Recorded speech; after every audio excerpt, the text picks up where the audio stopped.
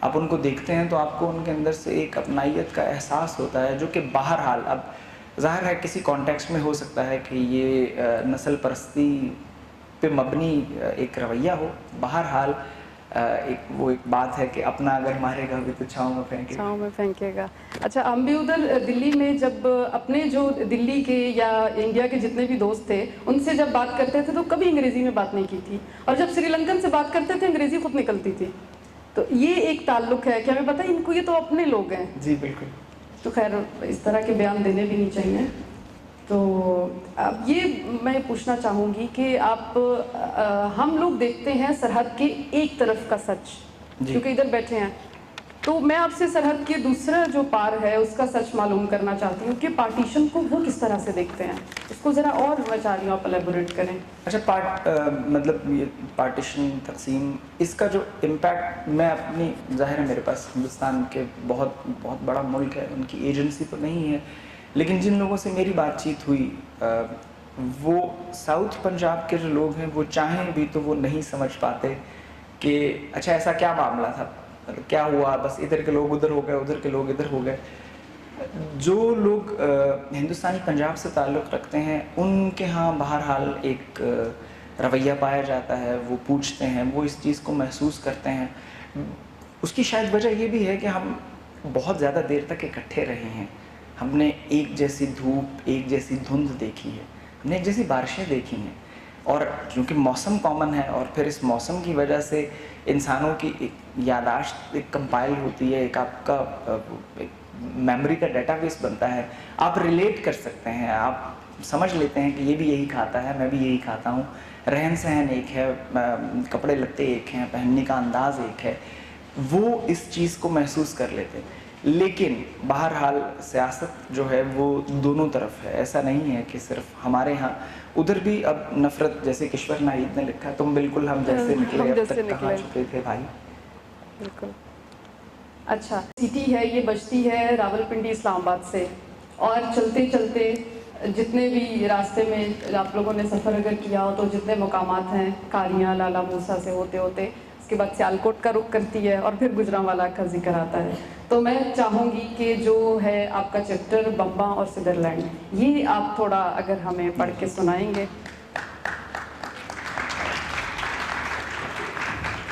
صرف جو بریکٹ راہوالی سے ریل چلتی تو لمبی مسافتیں اور ہرے کھلیانوں کے بعد گجرانوالہ کا اسٹیشن آتا. شوگر مل کے مزار اور شہر کے بازار کے بیچ ریلوے اسٹیشن گویا کوئی سزا یافتہ مجرم ہے. جلیانوالہ باغ کے شہیدوں میں گجرانوالہ کے جیالے بھی شامل تھے. سو جب 22 لاشیں شہر میں پہنچیں تو کوہرام مچ گیا. چونکہ سرکار کے باغی تھے سو انہیں برانڈرتھ گیٹ پہ لایا گیا. احتجاج کا سلسلہ بڑھا تو میتیں واپس کر دیں. اس دوران ایک مسجد کی بے حرمتی ہوئی اور ایک مندر میں گائے کا سر ملا، مگر انگریز سرکار کی اس کوشش کے باوجود ہندو مسلم فساد نہ چھڑ سکے. اس حادثے کی یاد دیر تک شہریوں کے دل و دماغ پہ رہی. مزاحمت کے طور پہ 1921 میں پرنس آف ویلز کی برصغیر آمد پہ ریلوے اسٹیشن کو آگ لگا دی گئی. دورہ تو جیسے تیسے کر کے بھگت گیا، مگر حکمرانوں نے باغیوں کو مزہ چکھانے کا فیصلہ کیا اور شہر سے دور ریلوے اسٹیشن تعمیر کیا. 3 کوس باہر واقع اس اسٹیشن سے سامان اٹھائے پیدل چل کر آنا بھی آزادی کی ایک قیمت تھی. کوئی وقت تھا کہ راہوالی گجرانوالہ سے الگ ایک اور ہی بستی تھی. کھیتوں کھلیانوں کے بعد شہر کے آثار تھے. آبادی ختم ہونے پہ ایک سناٹا، پھر ٹھیری سانسی کا قصبہ اور آخر میں ایمن آباد. اپنے دیگر ہم عمروں کی طرح یہ شہر بھی چند دروازوں کا قیدی تھا. سیالکوٹی دروازہ، برانڈرتھ گیٹ، خیالی دروازہ، شیراوالا دروازہ اور ٹھاکر سنگھ دروازہ. کچھ دروازوں کی ڈاٹیں رہ گئی ہیں اور کچھ دل کے راستے پہ ڈاٹوں کی مانند گڑے ہیں.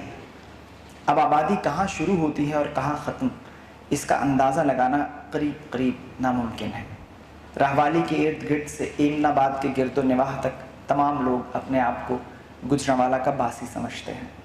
گاڑیوں کے شو روم، کوٹھیوں میں کھلے ہسپتال اور سکول، مکینکوں کی دکانیں اب چپکے سے راہوالی کا ہاتھ گجرانوالہ کے ہاتھ میں دے دیتی ہیں. شہر ایک بہت بڑے چوک سے شروع ہوتا ہے جس کے 5-7 نام ہیں. ایک راستہ باہر ہی باہر ایمن آباد سے ذرا پہلے چندہ قلعہ پہ آ کر ملتا ہے. ایک سڑک نندی پور سے ڈسکا جاتی ہے اور درمیانی راستہ گجرانوالہ. چوک میں بڑے بڑے سائن بورڈ مذہب سے لے کر گنجے پن تک ہر مسئلے کا حل بتاتے ہیں.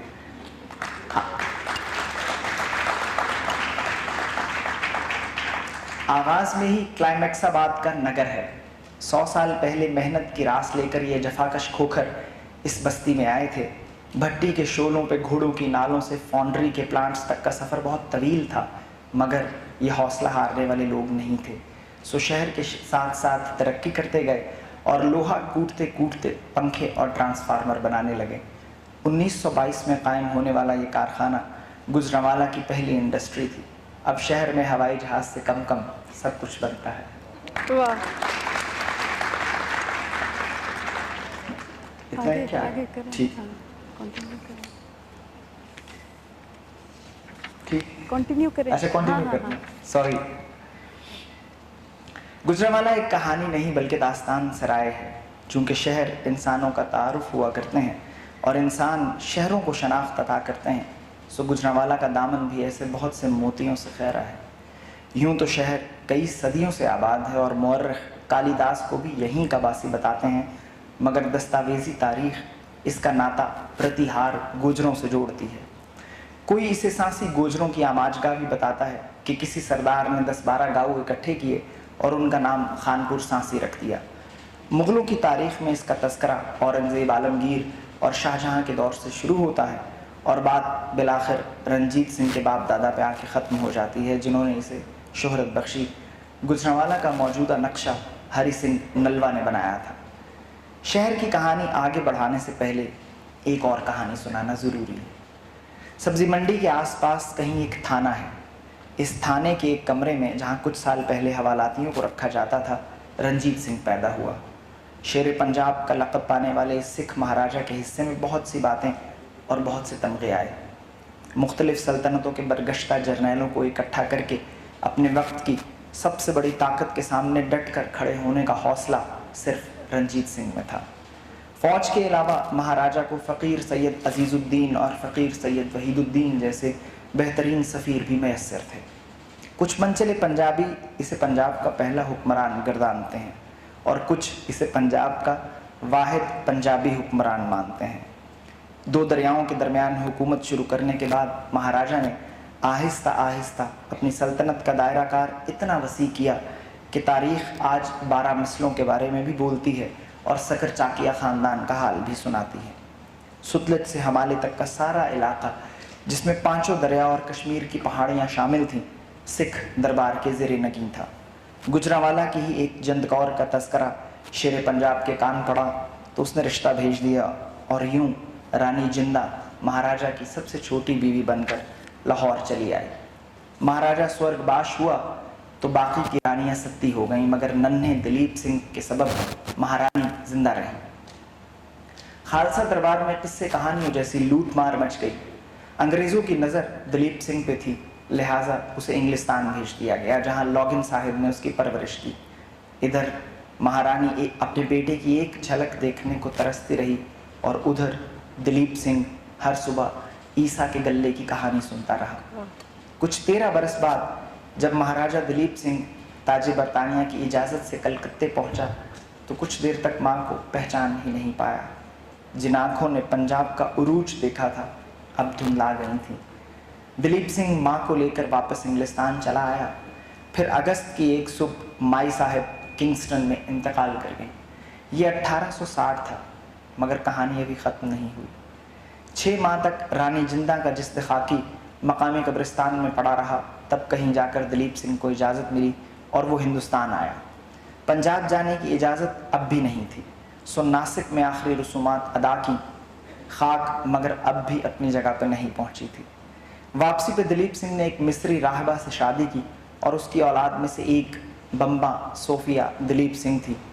20ویں صدی کی پہلی دہائی میں بمبا نے بالآخر ہیمپٹن کوٹ کو خیرباد کہا اور لاہور میں رہائش اختیار کر لی. یہیں اس نے ڈاکٹر ڈیوڈ سدرلینڈ سے شادی کی جو کنگ ایڈورڈ میڈیکل کالج کے پرنسپل تھے.